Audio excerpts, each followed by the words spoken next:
The night air was still, as Jordan Matthews drove through the small town of Rockford, Georgia, in his sleek black Mercedes-Benz. The roads were empty, except for the occasional glow of streetlights flickering along the quiet streets.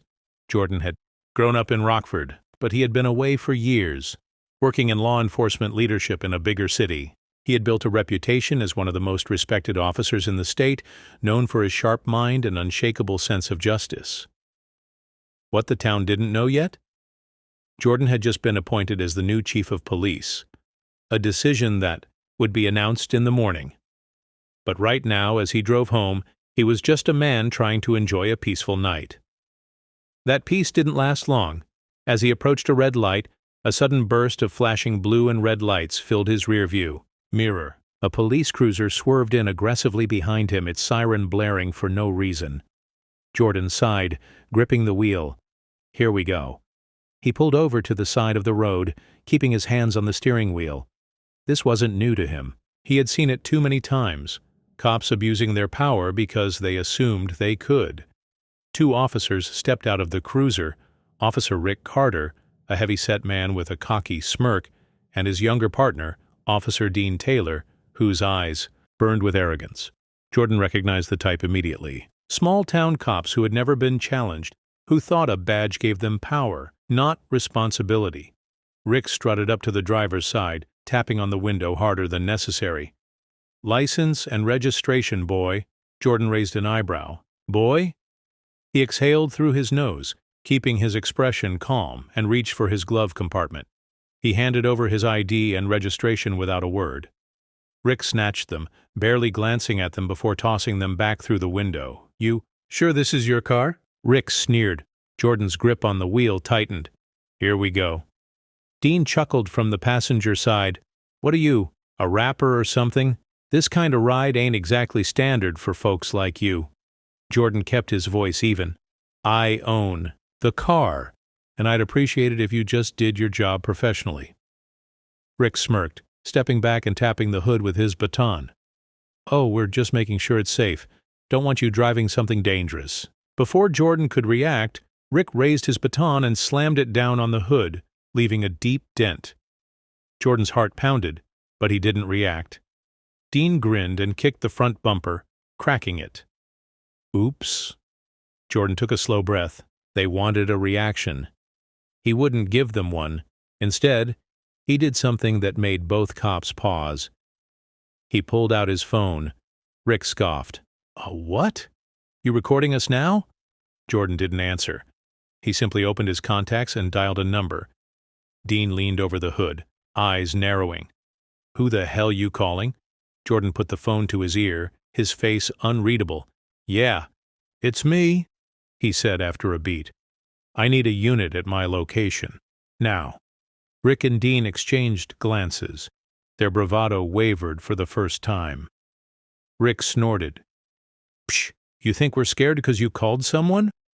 Jordan locked eyes with him, and for the first time his expression shifted, just slightly. Not fear, control. Rick chuckled, but it sounded forced. You know what?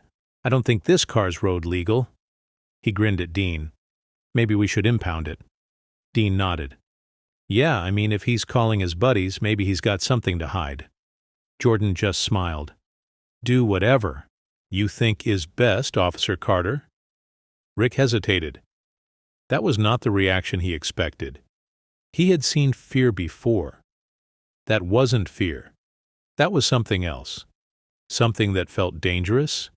And in 10 minutes, they were going to find out exactly why. Rick Carter stood by the hood of Jordan Matthews' car, twirling his baton between his fingers, his smirk growing. He thought he had the upper hand. But Jordan? He knew better. With the phone still pressed to his ear, Jordan spoke clearly, his voice calm yet firm. Yeah, I need a unit at my location, immediately. Rick and Dean exchanged uneasy glances. That wasn't the voice of a man begging for help. That was the voice of a man giving orders. But they were too deep into their game to stop now. Rick huffed and straightened his belt.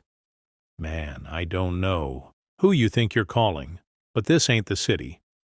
Out here we do things our way.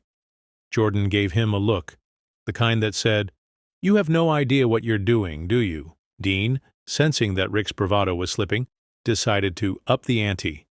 You know what? He said, stepping forward with a cocky grin. I think we should teach this guy a lesson. Before Jordan could react, Dean grabbed his phone right out of his hand. Jordan stared at Dean, his expression unreadable. Rick laughed, nudging Dean. Damn, Taylor. What you think he gonna do now? Dean grinned, holding Jordan's phone in his palm. Maybe I should check who you were calling. Who knows? Might be a drug dealer. Jordan exhaled slowly, his patience wearing thin. I'd give that back. If I were you? Dean snorted. Or what? You gonna...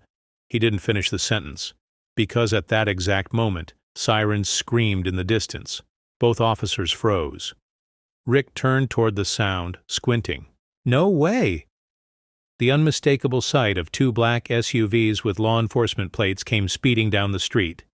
The SUVs skidded to a stop, and within seconds, 3 officers in full uniform stepped out. But not just any officers. These weren't Rockford PD cops. These were higher-ups, state-level authorities, and standing in front of them, Captain Brian Holloway, the state police commissioner himself. Rick and Dean's faces went pale. Holloway locked eyes with Jordan and nodded. Sir, are you all right? Sir? Rick and Dean blinked in confusion. What the hell was happening? Jordan dusted off his sleeves and took his phone back from Dean's now shaking hand. I'm fine, Captain, but I think these 2 officers have some explaining to do. Holloway turned his gaze toward Rick and Dean, his face stone cold. What exactly is going on here? He asked, his voice firm. Rick stammered, trying to regain his confidence. Sir, we pulled this guy over for a routine traffic stop. Dean nodded rapidly. Yeah, and he started acting suspicious, so we had to investigate. Holloway arched an eyebrow. Suspicious? A man driving his own car with valid registration? Rick opened his mouth, then closed it. Dean's forehead glistened with sweat. Holloway stepped forward, lowering his voice just enough to make the officers sweat even more. Do you 2 have any idea who this man is? Silence. Rick and Dean looked, at each other, then back at Jordan, whose calm smile sent chills down their spines. Holloway turned to Jordan. Sir, do you want to tell them, or should I? Jordan exhaled, stepping forward. His eyes locked onto the 2 men who had just ruined his car, insulted him, and tried to intimidate him, and then he dropped the bombshell.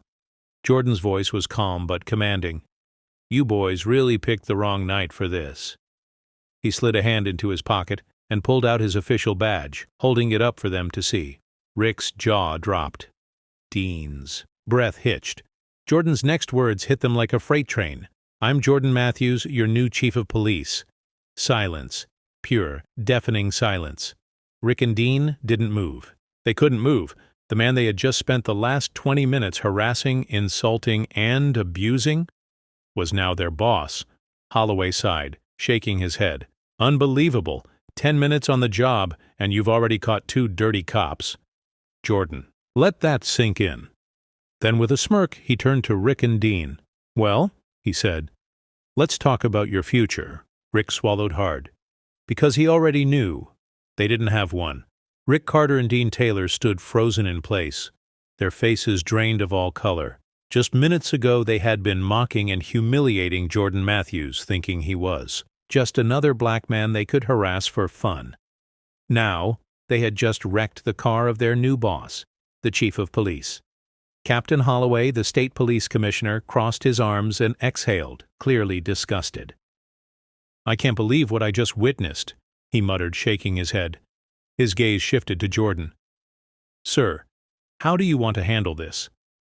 Jordan took a slow step forward, his presence commanding, unshaken. I want them disarmed, he said simply. Rick's eyes bulged. What? Sir? Now. The tone in Jordan's voice was non-negotiable. One of the state officers moved swiftly, stepping behind Rick and unbuckling his gun holster, pulling his service weapon free. Another officer did the same with Dean. Both men looked like they might throw up Jordan studied them, his expression unreadable. "Officer Carter, Officer Taylor," he said, his voice steady. "How long have you been in the force?"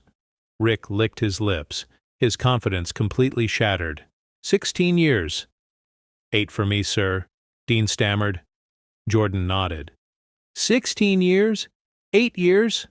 And in all that time, did it ever occur to you that your job is to protect and serve, not harass and destroy?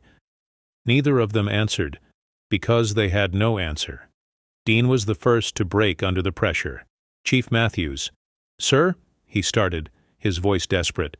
"We didn't mean anything by it. It was just a joke," Jordan cut in sharply. Dean snapped his mouth shut. Rick straightened up, trying to recover his usual cocky attitude.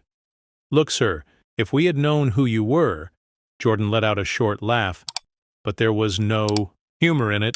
"That's exactly the problem, Carter," he said, stepping even closer.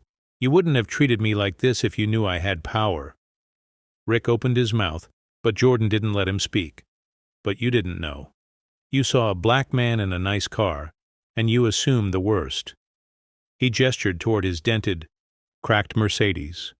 "You didn't think about whether I was a law-abiding citizen, a father, a leader, a human being."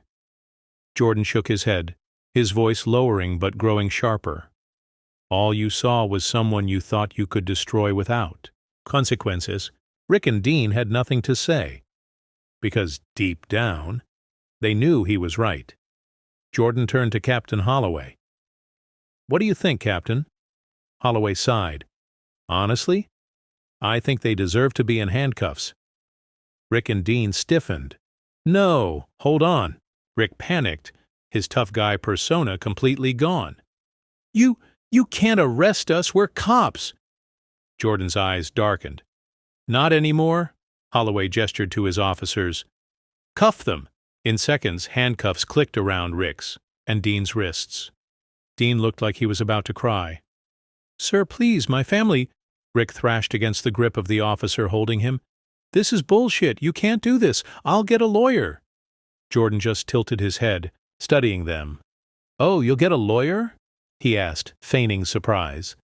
Rick nodded aggressively. "Damn right I will." Jordan grinned. "Good. Then you'll understand the charges." Rick froze. "Key charges." Jordan took his time listing them.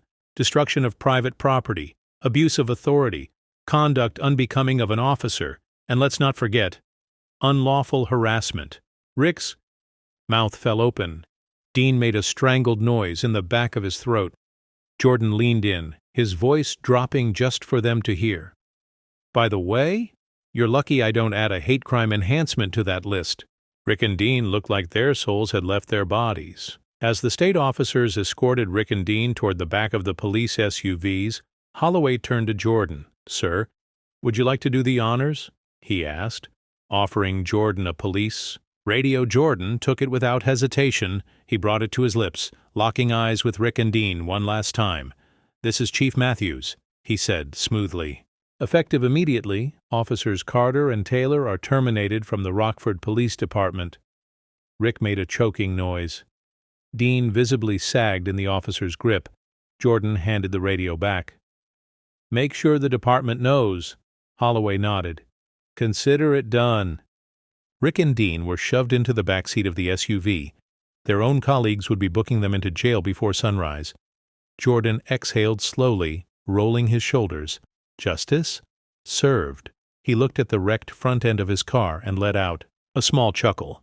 "Guess I'll need a rental for tomorrow's press conference," he muttered. Holloway laughed. "I don't think you'll need one, sir." Jordan turned to him confused. "Why not?" Holloway nodded toward the state officers. "One of them will drive you home. First day on the job, Chief. You deserve the VIP treatment." Jordan smirked. "Now that I won't argue with." As he climbed into the front seat of one of the SUVs, Jordan allowed himself one final glance at the police cruiser in the distance. Rick and Dean sat silent, defeated, knowing they had destroyed their own careers. And Jordan? He was just getting started. The cool night air settled over Rockford, Georgia, but inside the state police SUVs, the tension was thick enough to choke on. Rick Carter and Dean Taylor sat handcuffed in the back seat, their faces a mix of shock, humiliation, and rage. Just an hour ago they had been laughing, wrecking a black man's car, feeling untouchable. Now, that same black man had fired them and put them in cuffs. And tomorrow the whole town would know. As the convoy of police vehicles pulled out onto the highway, Rick gritted his teeth, yanking against the handcuffs. "This is insane," he muttered. "He set us up. Had to be." Dean, staring at the floor, wasn't so sure. "Man," he whispered, shaking his head. "I knew he wasn't normal the second he didn't get scared. Something about the way he looked at us." Rick snapped his head toward him. "Shut the hell up, Taylor. We're getting out of this. This ain't over." Dean swallowed hard. Deep down, he knew it was. Because Jordan Matthews wasn't just some guy. He was their new chief, and he had just made an example out of them. Meanwhile, at the Rockford Police Department, officers were buzzing with whispers. By now the news had spread like wildfire.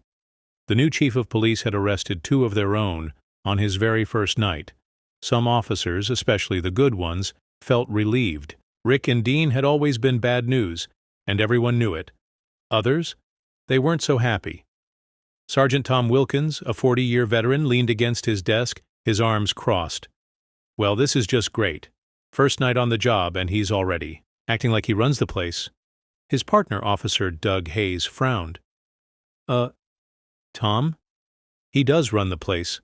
Wilkins grumbled something under his breath. He had been hoping for another old-school chief, someone who looked the other way when guys like Rick and Dean got too aggressive. But Jordan Matthews, he was here to clean house. By 7 a.m., the story had exploded. New police chief shakes up Rockford. Fires and arrests. 2 officers in his first hours. Racist officers thought they were above the law until they met their new boss. Justice in Rockford.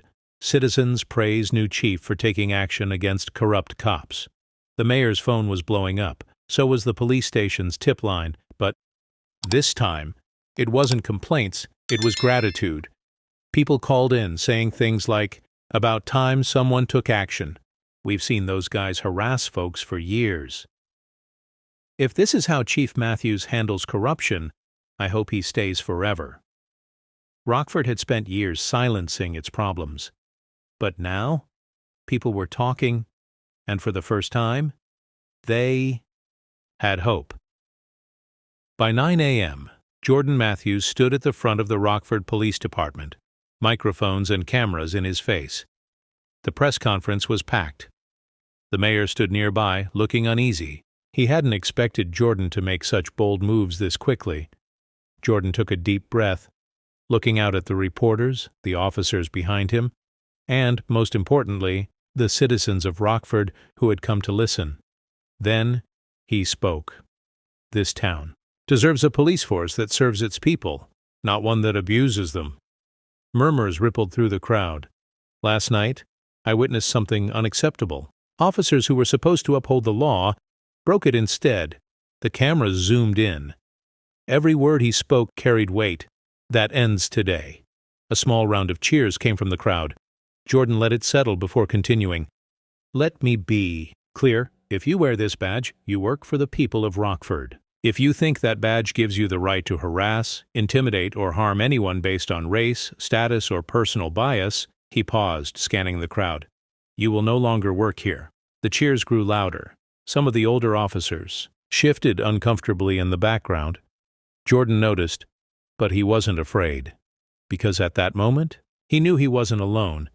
He had the people behind him, and that was more powerful than any badge. Rick Carter sat on the edge of a metal cot, staring at the wall. His mind replayed everything. His arrogance, his laughter, the moment those handcuffs clicked onto his wrists. His entire career was gone, just like that. Dean sat across from him, head in his hands. "Man," he muttered. "We really messed up." Rick clenched his fists. Because the worst part, Dean was right. And now, there was no way out. Rick Carter sat motionless in the cold, gray jail cell, his mind racing with regrets. Just hours ago, he had been untouchable, a man who could do whatever he wanted, bully whoever he pleased, and get away with it. But now, he was a disgraced former cop sitting in county jail, waiting for his lawyer to show up. His partner, Dean Taylor, sat across from him, hunched over, his hands still shaking. "Man," Dean muttered, his voice barely above a whisper, "we really threw our lives away, huh?" Rick didn't respond, because he already knew the answer. They had wrecked the car of their new police chief for fun. They had humiliated the wrong man. And now, they had lost everything. Just as Dean buried his face in his hands, the sound of footsteps echoed down the hallway. The cell door creaked open, and in stepped Captain Brian Holloway, the state police commissioner. Behind him, Jordan Matthews. Dressed in his crisp, dark blue police chief uniform, Jordan stepped forward, his presence dominating the tiny cell. For the first time, Rick and Dean truly felt small. Jordan folded his arms. "Gentlemen," he said coolly, "how's your first night in lockup?" Rick glared, his old arrogance flickering back. "You think this is funny?" Jordan tilted his head. "Oh, I think it's poetic justice." Captain Holloway pulled out a file folder, flipping through pages. "Well, boys, here's the deal," he said. "The DA has reviewed your case and things aren't looking good for you." Dean lifted his head, eyes desperate. What do you mean?" Jordan stepped closer, his voice unwavering. "You're facing multiple felony charges. Let's go over them, shall we?" He held up one finger. "Destruction of private property." Rick flinched. A second finger. "Abuse of authority." Dean squeezed his eyes shut. A third. "Unlawful harassment and racial discrimination." And then Jordan held up a fourth finger. "This one's my favorite," he said smoothly. "Violation of civil rights under federal law." Rick's breathing turned ragged. He knew what that meant. That wasn't just a local charge. That was federal prison time. Rick lunged forward, his cuffs clanking against the table. "This is bullshit. I want my lawyer." Jordan didn't even blink. "Oh, you'll get one, but it won't change anything," Captain Holloway chuckled.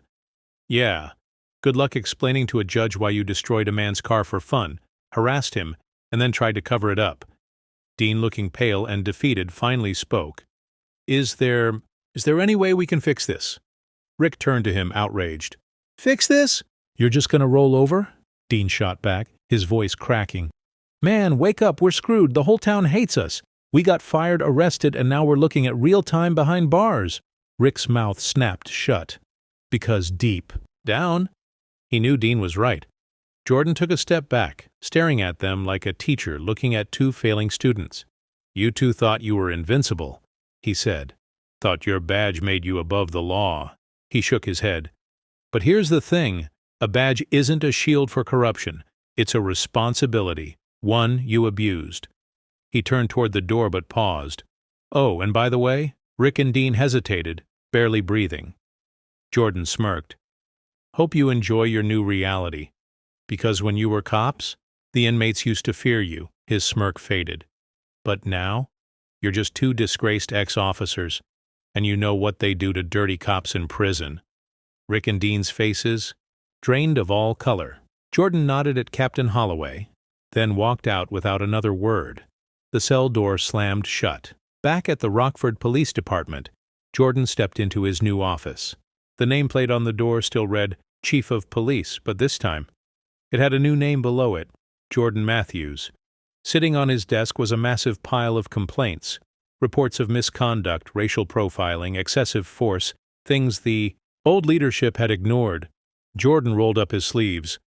"This department," he muttered, "is about to change," and it did. Within weeks, more corrupt officers were investigated and fired. New training programs were introduced to ensure fair policing. Community members finally felt safe to speak up. Jordan had come to Rockford as a man, on a mission, and in just one night he had already begun to change history. That evening, Jordan took one last drive through Rockford. His car, freshly repaired, glided down the same streets where just 24 hours ago, two dirty cops had tried to ruin his night. They had thought he was just another black man they could step on. They had no idea he was the man who would step on them. And as he drove past a billboard outside the police station, he couldn't help but smile. Because the town had put up a new message. right where everyone could see it. New chief, new rules, fair policing for everyone, and beneath it, Jordan Matthews, chief of police. Jordan leaned back, gripping the wheel. Justice served.